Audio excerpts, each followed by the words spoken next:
നിങ്ങൾ ശിരസ്സുയർത്തി പറയുവാൻ താല്പര്യപ്പെടുന്നത് യേശു ക്രിസ്തുവിൽ മാത്രമേ രക്ഷയുള്ളൂ. യേശു ക്രിസ്തുവിൽ വിശ്വസിക്കുവാൻ തയ്യാറായി കഴിഞ്ഞാൽ വാക്യം ഇപ്രകാരം പറയുന്നത് ഇങ്ങനെയാണ്: നീയും നിന്റെ കുടുംബവും രക്ഷ പ്രാപിക്കും.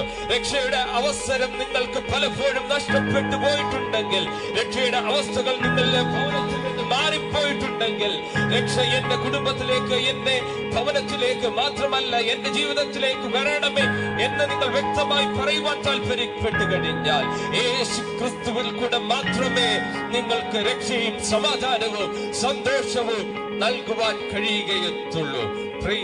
നിങ്ങൾക്ക് അങ്ങനെ നിങ്ങൾ ചിന്തിക്കുന്നുണ്ടെങ്കിൽ, നിങ്ങൾ അങ്ങനെ പറയുവാൻ താല്പര്യപ്പെട്ടു കഴിഞ്ഞാൽ, നിങ്ങളുടെ പ്രാർത്ഥനാ മുറികളാകട്ടെ, നിങ്ങളുടെ ദൈനംദിന ജീവിതത്തിലാകട്ടെ, ഇങ്ങനെ ഒരു വർത്തമാനം നിങ്ങളുടെ അതിരത്തിൽ നിന്ന് നിങ്ങൾ പൊഴിക്കുവാൻ തയ്യാറായി കഴിഞ്ഞാൽ സർവശക്തനായ ദൈവം ദൈവിക സമാധാനം നിങ്ങൾക്ക് നൽകി